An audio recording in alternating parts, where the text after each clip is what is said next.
सोचो, एक ऐसी जगह जहाँ सिर्फ अंधेरा है, हवा भारी हो चुकी है और हर तरफ सिर्फ पत्थर ही पत्थर है। एक तंग रास्ता जिसमें सीधा खड़ा होना तो दूर, सांस लेना भी मुश्किल है। ऐसे ही दो दोस्तों का एडवेंचर मौत के जाल में फंस चुका है।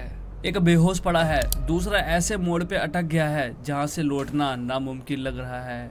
और ऊपर से ऑक्सीजन भी खत्म हो रही है। क्या ये उनकी जिंदगी की आखिरी रात होगी या एक छोटी सी उम्मीद इन्हें मौत के मुंह से खींच लेगी। 27 दिसंबर 2003 सैन एंटोनियो बॉयज विलेज के 8 लड़कों का एक ग्रुप और 2 काउंसलर्स फ्लोरिडा की बॉय स्काउट केव की तरफ निकले। इस ग्रुप में शामिल थे 15 साल के माइकल सैरो और 16 साल के जेवरिक हेंडरसन। ये दोनों एडवेंचरस टीनेजर्स थे जो कि केव के अंधेरे में अपनी हिम्मत आजमाना चाहते थे। काउंसलर्स ने डिसाइड किया कि वो बाहर ही रुकेंगे क्योंकि उनकी बॉडी का स्ट्रक्चर केव की तंग जगह में नेविगेट करने के लिए ज्यादा बड़ा था। ये केव फेमस था अपने पतले रास्ते और तीखे मोड़ के लिए, लेकिन इसको सेफ माना जाता था क्योंकि ये स्टेबल और ड्राई था। बस 9 फ्लैश लाइट लेकर ग्रुप ने केव में घुसना शुरू किया। दोपहर तक जैसे जैसे वो अंदर बढ़ते गए, टेम्परेचर 22 डिग्री सेल्सियस तक गिर गया।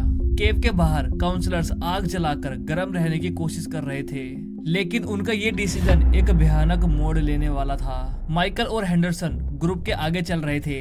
केव एकदम से ही शांत और घुटन भरी हो गई। जहां वो जा रहे थे वहां पर हवा मुश्किल से ही आ पा रही थी। केव में एक अजीब सी खामोशी थी। जितना वो अंदर बढ़ते गए उतना ही अंधेरा उनको दबाने लगा।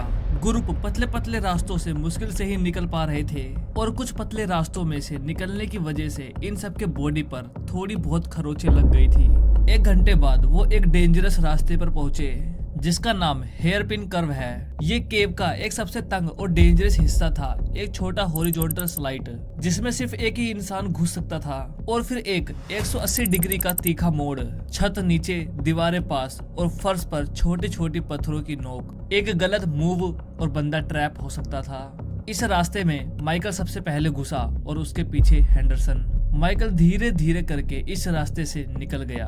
फिर जैसे ही हेंडरसन अंदर जाने लगा, उसकी बॉडी रास्ते में अजीब तरीके से अटक गई। उसने आगे बढ़ने की कोशिश की, लेकिन वो ना आगे जा पा रहा था और ना ही पीछे।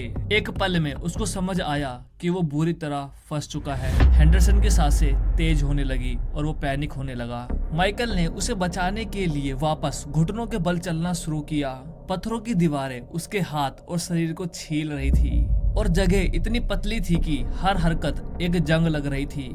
ये दोनों बचने की जितनी कोशिश करते उतना ही इनकी बॉडी पत्थरों से घिसने लगता। हेंडरसन इतना टाइटली अटक गया था कि उसके पास हिलने तक की जगह नहीं थी। उसकी पसलियां और कमर पत्थरों से दब रही थी और हर हल्की हरकत पर तेज चुभन हो रही थी। समय बीतता गया और 1 घंटा हो चुका था।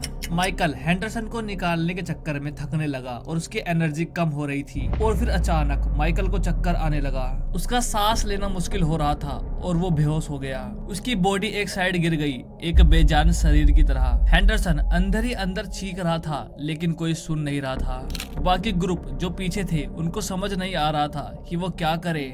इतनी देर में उनकी फ्लैश लाइट भी धीरे धीरे डिम होने लगी और तब एक और बड़ी दिक्कत खड़ी हो गई। उन्हें लगा कि बाहर जल रही आग की वजह से केव के अंदर ऑक्सीजन कम हो रहा है। कुछ बच्चों ने पैनिक करना शुरू कर दिया। उन्हें लगा कि ऑक्सीजन कम हो रही है और अगर वो जल्दी बाहर नहीं गए तो सबका दम घुट जाएगा। अब सबके पास सिर्फ एक ही ऑप्शन था, क्या वो माइकल और हेंडरसन को वहीं छोड़कर बाहर चले जाएं या फिर अपनी जान भी खतरे में डाल दे। बच्चों ने बहुत मुश्किल से डिसीजन लिया। वो किसी तरह घुटनों के बल चलकर केव से बाहर निकल गए और काउंसलर्स को जाकर सब कुछ बताया। काउंसलर्स ने तुरंत ही आग बुझाई और 911 पर कॉल कर दिया। 1 घंटे के बाद रेस्क्यू टीम केव के पास पहुंच गई, लेकिन बचाव करना इतना आसान नहीं था। केव की तंग जगह और अंधेरा सब कुछ एक बड़ा चैलेंज बना रहा था। जैसे ही रेस्क्यू टीम हेयरपिन कर्व के पास पहुंची, उनके सामने एक भयानक सीन था। हेंडरसन होश में था लेकिन कांप रहा था। माइकल बिना हिले पड़ा था, उसकी सांसें धीमी हो चुकी थी। टाइम खत्म हो रहा था। हेंडरसन बहुत ज्यादा वीक हो चुका था, उसकी आवाजें धीमी पड़ने लगी थी। माइकल का शरीर ऑलमोस्ट फ्रीज हो चुका था। रेस्क्यू टीम ने छोटी छेनी और टूल से केव का रास्ता तोड़ना शुरू किया। पतले रास्ते में काम करना मुश्किल हो रहा था, लेकिन वो रुक नहीं सकते थे।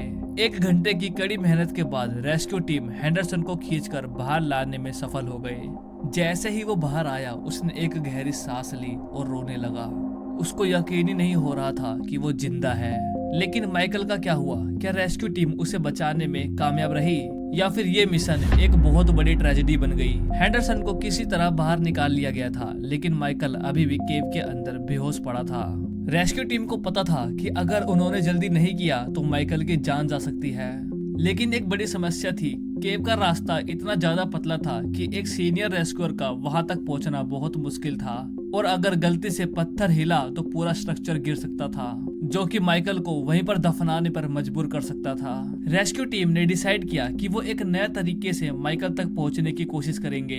एक रेस्क्यूअर जो थोड़ा पतला था, उसको अंदर भेजा गया। उसके साथ ऑक्सीजन मास्क और थर्मल ब्लैंकेट दी गई ताकि माइकल को थोड़ी गर्म हवा मिल सके। जैसे ही रेस्क्यूअर माइकल के करीब पहुंचने लगा, उसके सामने एक और दिक्कत आई। माइकल एक अजीब पोजीशन में अटक गया था। उसका सर नीचे और उसका पैर ऊपर की तरफ था। एक तरह से देखा जाए तो उसका शरीर यू शेप में फंस गया था, जो उसके ब्लड सर्कुलेशन के लिए बहुत ज्यादा ही डेंजरस था। रेस्क्यूअर ने सबसे पहले माइकल की ब्रीथिंग चेक करी। वो अब भी सांस ले रहा था, लेकिन बहुत धीरे धीरे। उसका चेहरा एकदम सफेद पड़ चुका था और उसका शरीर ठंडा हो रहा था। अब एक और समस्या खड़ी हो गई। माइकल को बाहर खींचना ऑलमोस्ट इम्पॉसिबल था, क्योंकि वो एकदम टाइट पोजीशन में था और अगर जोर लगाया गया तो उसकी हड्डी टूट सकती थी। रेस्क्यू टीम ने डिसाइड किया कि सबसे पहले केव के पत्थरों को धीरे धीरे तोड़ना होगा ताकि ज्यादा स्पेस मिल सके। लेकिन ये भी रिस्की भरा काम था, क्योंकि अगर कोई बड़ा पत्थर हिल गया तो पूरी केव कोलैप्स हो जाएगी। जैसे जैसे रेस्क्यूअर काम कर रहे थे, एक नया प्रॉब्लम सामने आया। केव के अंदर ऑक्सीजन लेवल धीरे धीरे कम होने लगा। पहले रेस्क्यू टीम ने सोचा कि ऑक्सीजन की कमी एक साइकोलॉजिकल इफेक्ट है, लेकिन अब उन्हें सच में महसूस होने लगा कि हवा भारी हो रही है। रेस्क्यूअर्स के पास सिर्फ थोड़ा टाइम था, वरना माइकल को बचाना और भी ज्यादा मुश्किल हो जाता। एक रेस्क्यूअर ने माइकल का हाथ पकड़ा, लेकिन वो बिल्कुल बेजान लग रहा था। क्या माइकल जिंदा था या उसकी सांसें रुक चुकी थी? रेस्क्यू टीम ने लास्ट मिनट पर एक और तरीका सोचा। उन्होंने माइकल के शरीर के पास एक छोटी ऑक्सीजन पाइप पहुंचाई ताकि उसको फ्रेश एयर मिल सके। एक रेस्क्यूअर ने धीरे धीरे माइकल के शोल्डर को थोड़ा उठाना शुरू किया और दूसरे रेस्क्यूअर ने उसके पैर को एडजस्ट करने की कोशिश की। यह बहुत रिस्की मूव था, लेकिन कुछ और ऑप्शन ही नहीं था। और फिर एक पल आया जिसमें माइकल के पैर एक सडन झटके में फ्री हो गए, लेकिन अब भी उसके पैर का हिस्सा पत्थरों के बीच में फंसा हुआ था। एक और जोर लगाया गया और फाइनली माइकल को बाहर निकाल लिया गया। जैसे ही वो बाहर आया, रेस्क्यूअर ने देखा माइकल अब भी जिंदा था, लेकिन बेहोश था। उसका शरीर ठंडा था और वो मुश्किल से ही सांस ले रहा था। तुरंत ही उसको बाहर लाया गया और पैरामेडिक्स ने उसको सीपीआर दिया। कुछ मिनट्स बाद माइकल ने धीरे से आंखें खोली। वो जिंदा था। माइकल और हेंडरसन हॉस्पिटल में एडमिट रहे। कुछ दिनों तक माइकल हाइपोथर्मिया का शिकार हो गया था, लेकिन वो धीरे धीरे रिकवर कर गया। हेंडरसन काफी इमोशनल ट्रॉमा में था, लेकिन कुछ दिनों बाद वो भी नॉर्मल हो गया। ये पूरा इंसिडेंट बहुत ही डेंजरस और इमोशनल था, लेकिन इसने एक बात सिखा दी। केविंग का एडवेंचर जितना एक्साइटिंग लगता है, उतना ही रिस्की भी होता है। अगर प्रिकॉशन ना लिया जाए तो ये एक मौत का जाल बन सकता है। आप होते तो क्या आप केव में जाने की हिम्मत करते, या फिर ये रियल स्टोरी सुनकर आप कभी भी इस तरह के एडवेंचर नहीं करना चाहोगे? जो भी आपकी राय हो, प्लीज कमेंट जरूर कर देना।